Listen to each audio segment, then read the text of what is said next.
ఇక్కడికి రాకముందు నాకు చెప్పిన మా వాళ్ళు నాకు చెప్పిన సంఖ్య 36. 45 రోజుల్లో దాదాపుగా 36 రాజకీయ హత్యలు, 300కు పైగా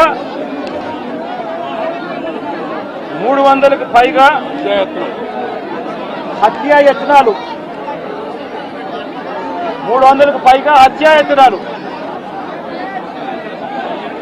తెలుగుదేశం పార్టీ వాళ్ళ వేధింపులు భరించలేక 35 మంది ఆత్మహత్యలు చేసుకున్న పరిస్థితులు రాష్ట్రంలో ఉన్నాయి. 560 చోట్ల ప్రైవేట్ ఆస్తులను ధ్వంసం చేశారు. ఇంట్లో చొరబడుతున్నారు, ఆస్తులను ధ్వంసం చేస్తా ఉన్నారు, షాపులను కాల్చేస్తా ఉన్నారు. వైఎస్ఆర్సీపీ సానుభూతి పరుల చీనీ చెట్లను నరికేస్తా ఉన్నారు. ఇటువంటి ప్రైవేట్ ఆస్తులు 560 చోట్ల ప్రైవేట్ ఆస్తులను ధ్వంసం చేశారు. 490 చోట్ల ప్రభుత్వ ఆస్తులను ధ్వంసం చేశారు. 490 చోట్ల ప్రభుత్వ ఆస్తులను ధ్వంసం చేశారు. ఇవి కాక 1000కి పైగా దౌర్జన్యాలు, దాడులు. 1000కి పైగా దౌర్జన్యాలు, దాడులు. ఈ 45 రోజుల్లో తెలుగుదేశం పార్టీ అధికారంలోకి వచ్చిన తర్వాత ఈ రాష్ట్రంలో ఇది లా అండ్ ఆర్డర్ పరిస్థితి. నేను అడుగుతా ఉన్నాను, ఒకసారి ఆలోచన చేయమని అడుగుతా ఉన్నాను. ఎంతటి దారుణంగా లా అండ్ ఆర్డర్ పరిస్థితి ఉంది అన్నదానికి నిదర్శనము ఈ రషీద్ కేసే ఒకటి తీసుకోండి. కావాలంటే రషీద్ కేసే ఒకటి కావాలంటే తీసుకోండి. ఇదే వినుకొండకు ఇంతకు ముందు ఎస్పీగా రవిశంకర్ రెడ్డి అని చెప్పి ఇంతకుముందు ఎస్పీగా ఉన్నారు. మంచి ఆఫీసరు, అప్రైట్ ఆఫీసరు. ఎన్నికల వేళ వీళ్ళకున్న పలుకుబడితో ఆ ఆఫీసర్ను తప్పించేశారు. తర్వాత వీళ్ళకు కావలసిన అధికారిని, బిందు మాధవ్ అనే అధికారిని ఎస్పీగా తెచ్చుకున్నారు. ఈ బిందు మాధవ్ అనే అధికారి ఎస్పీ ఎంత అన్యాయస్తుడనంటే, ఈ అన్యాయమైన ఎస్పీని సస్పెండ్ చేస్తూ ఎన్నికల కమిషనే స్వయంగా నిర్ణయం తీసుకుని ఈ బిందు మాధవ్ అనే అధికారిని సస్పెండ్ చేశారు. దాని తర్వాత ఎన్నికల కమిషనే మల్లికా గర్గ్ అనే ఒక మంచి ఆఫీసర్ను పెట్టింది. ఆ ఆఫీసరు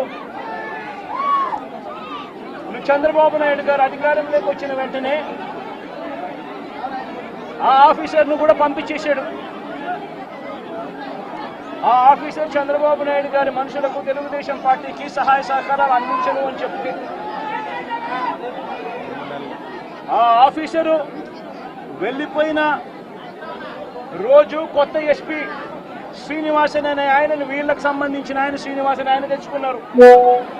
ఈ కొత్త ఎస్పీ వచ్చిన 2 రోజులకే, ఈ కొత్త ఎస్పీ వచ్చిన 2-3 రోజులకే హత్య జరిగింది. ఇది ఆ హత్య కూడా ఏమిటి, అత్యంత దారుణంగా నడి రోడ్డు మీద ప్రజలందరూ చూస్తూ ఉండగా అమాయకుడైన వ్యక్తి,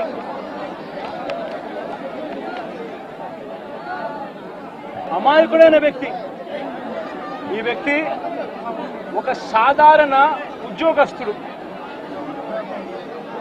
వైన్ షాప్లో తాను పనిచేసుకుంటూ,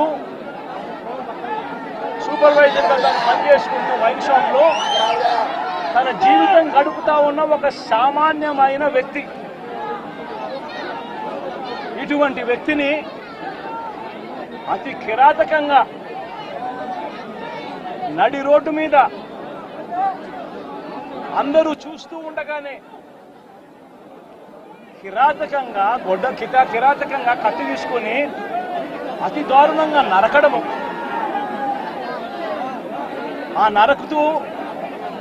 నరుకుతూ వైఎస్ఆర్ కాంగ్రెస్ పార్టీకి సంబంధించిన సానుభూతి పరులందరినీ కూడా ఈ మాదిరిగా మేము నరుకుతాము అని చెప్పి రాష్ట్ర వ్యాప్తంగా ఒక మెసేజ్ పంపించడం కోసం అతి కిరాతకంగా నడి రోడ్డు మీద ఒక వ్యక్తిని నరుకుతాం.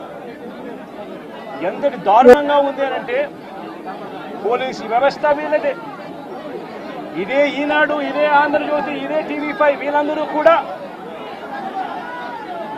పత్రికల ముసుగులో వీళ్ళు కూడా ఏ స్థాయికి దిగజారిపోయారో ఒక్కసారి గమనించమని అడుగుతా ఉన్నా.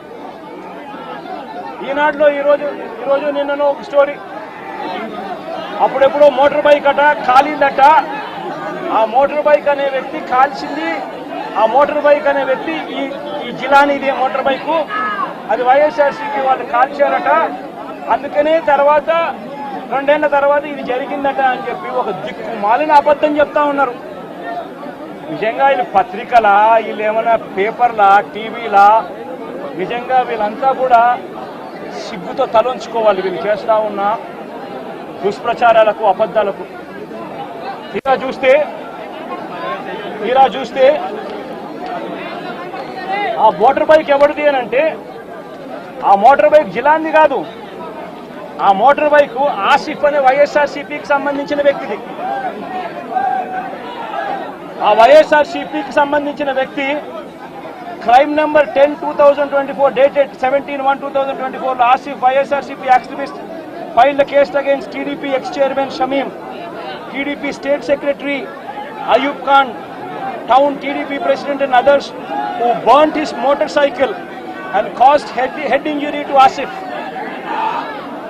Asif motorbike nu వాళ్ళు కాల్చి ఆసిఫ్ ను గాయపరిచి ఆ గాయపరిచిన కేసును ఆసిఫ్ 17/1/2024లో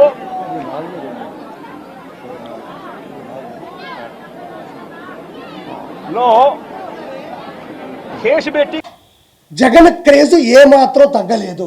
ఎవడైనా మనిషి అన్నాడు, మృగజాతి పుట్టాడు తప్ప ఇదిగా తప్ప ఎవరైనా మనిషి అన్నాడు విపత్తుల్లో వినుకొండలో ఒక సంచలనం జరిగితే జగన్ క్రేజు ఏమాత్రం తగ్గలేదు అని ఎక్కడైనా ఏ పేపర్లోనే వేస్తారా, ఏ టీవీలోనే వేస్తారా? ఒకసారి యూట్యూబ్లో తొంగి చూడండి ఒకసారి.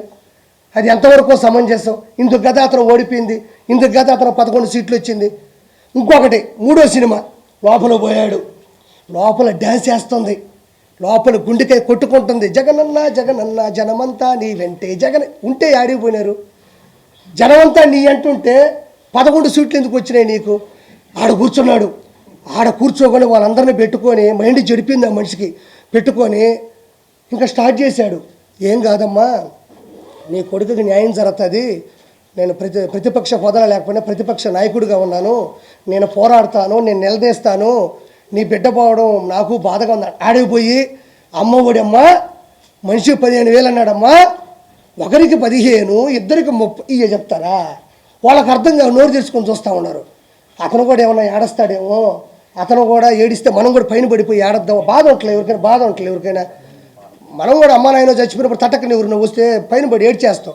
వాళ్ళంత బాధ తప్ప హృదయంతో ఉంటే ఇతను పోయి మనిషికి 15,000, ఇంకోటికి 30-45,000 అన్న. వాళ్ళు బిత్తరపోయి చూస్తున్నారు. ఈయన్ని ఏడెందుకు చెప్తున్నాడు అంటే అతనికి ఎక్కడ ఏం మాట్లాడాలో తెలియనంత మనస్తాపానికి గురైపోయినాడు. మనస్సు చెలించిపోయింది. ఒక సైకో అయిపోయినాడు. అతను ఎర్రగడ్డ మెంటల్ హాస్పిటల్ చేర్పించడంలో ఎటువంటి సందేహం లేదు. DNA టెస్ట్ తర్వాత జగన్మోహన్ రెడ్డి మానసిక టెస్ట్ కూడా చేయాలా? ఇది 100% అయిపోయింది. అక్కడికి పోయి ఎవరైనా అమ్మఒడి గురించి మాట్లాడతారా? దాని తర్వాత బయటకు వచ్చాడమ్మా. బయటకు వచ్చినప్పటి నుంచి వణకుతున్నాడు ఆ మనిషి. ఎందుకంటే అక్కడ ఉండేది ఒక సాక్షి మాత్రమే కాదు కదా, 100-150 సేవలు ఉన్నాయి. ఎవరు ఏమడగతారో ఏదడితే మన సమాజం చెప్పండి టకటకటకి పెట్టేశాడు అంతే. ఇంకా టకటక 1 by 1 వెళ్తున్నాడు. ఇది తప్పు. కళ్ళు మూసు కళ్ళు తెరిస్తే మన ప్రభుత్వం వచ్చేస్తుంది. రాష్ట్రపతి పాలన కావాలా, ఈవీఎం ట్యాంపరింగ్లు, ఫస్ట్ ప్రత్యేక హోదా కావాలా, తర్వాత ప్రతిపక్ష హోదా కావాలా, తర్వాత ఈవీఎం ట్యాంపరింగ్లు, ఆ తర్వాత కళ్ళు మూసి కళ్ళు తెరిస్తే 5 సంవత్సరాలు అయిపోతాయి. ఆ తర్వాత రాష్ట్రపతి పాలన కావాలా. పెట్టుకున్నాడు, చదువుకుంటూ వెళ్తా ఉన్నాడు. పాపం ఎవరో ఒక వ్యక్తి వచ్చి మధ్యలో సార్ అన్నాడు, నువ్వు ఆంధ్రజ్యోతి అన్నాడు. సార్ అంటే మొహం చూసిన తర్వాత కింద చూస్తే కదా ఆంధ్రజ్యోతి ఏదో తెలుస్తుంది, గబక్కని ఇది ఆంధ్రజ్యోతి అని అతని మీద సీరియస్ అయిపోయినాడు. ఎందుకు సీరియస్ అయిపోయినాడు? అతను ఒకటి రాసుకొని ఉన్నాడు, అది రాసుకుని అతను పంపించేసేయాలి. మీరు మధ్య మధ్యలో క్వశ్చన్ అడిగితే మీరు ఏం క్వశ్చన్లు అడతారు తెలుసా? సార్ మాచర్ల నియోజకవర్గంలో గుండ్లపాడు అనే గ్రామంలో తోటా చంద్రయ్యని జై చంద్రబాబు అన్నారని కట్టం కోసేశారు, అప్పుడు మీరు ఎందుకు పరామర్శించలేదు అని మీరు అడగతారని భయంతో మీ మీద కసురుకున్నాడు. అమర్నాథ్ గౌడ్ని ఒక 10వ తరగతి చదువుతున్న కుర్రాడు వాడు అక్కన పట్టుకొని ఏదో తప్పుడు మాట్లాడి ర్యాగింగ్ చేస్తే తట్టుకోలేక నిలదీస్తే కిరోసిన్ పోసి కాల్ చేస్తే మీరు ఎందుకు పరామర్శించలేదని మీరు అడగతారని భయపడ్డాడు. అనంతబాబుని ఒక ఎమ్మెల్సీ తన డ్రైవర్ సుబ్రహ్మణ్యం చంపి డోర్ డెలివరీ చేస్తే ఆ రోజు మీరు ఎందుకు వచ్చి పరామర్శించలేదని మీరు అడగతారని భయపడ్డాడు. సొంత బాబాని గొడ్డలు పెట్టుకుని ఎర్రగంగిరెడ్డి, దస్తగిరి వీళ్ళందరూ, సునీల్ కుమార్ ఎవడు యాదవ్ కావచ్చు, అవినాష్ రెడ్డి కావచ్చు, ఒక 5-6 మంది అక్యూజులు కలిసి మీ బాబాని చంపేస్తే ఆ రోజు కూడా మాట్లాడి వెళ్ళిపోయావు, కానీ కన్నీళ్లు మీరు ఎందుకు పెట్టలేదని మీరు అడగతారని చెప్పేసి ఆ వ్యక్తి భయపడిపోయాడు. లేకపోతే ప్రెస్ వాళ్ళు అడిగే క్వశ్చన్లకి ఇవ్వడం నా బాధ్యత. మొన్న కూడా చాలామంది నేను మాట్లాడినందుకు 4-5 క్వశ్చన్లు అడిగారు. నేను మాట్లాడేది మీరు టెలికాస్ట్ చేయడానికి వచ్చిన పని అయితే మీరు ప్రెస్ వాళ్ళు ఎవరు? మీకు వచ్చిన క్వశ్చన్లు, డౌట్లు, నన్ను నిలదీయడం, నన్ను ప్రశ్నించడం, నన్ను ఎదిరించడం, అవసరమైతే నన్ను బెదిరించడం అనేది ప్రెస్. ఆ విధంగా అతను పట్టుకొని నానా మాటలనేసి అక్కడి నుంచి అంతకుముందు కూడా ఏదో పిండిలి రామకృష్ణారెడ్డి గురించి మాట్లాడుతున్నప్పుడు కూడా ఏదో లాస్ట్ క్వశ్చన్ అడుగుతుంటే వెళ్ళిపోయాడు.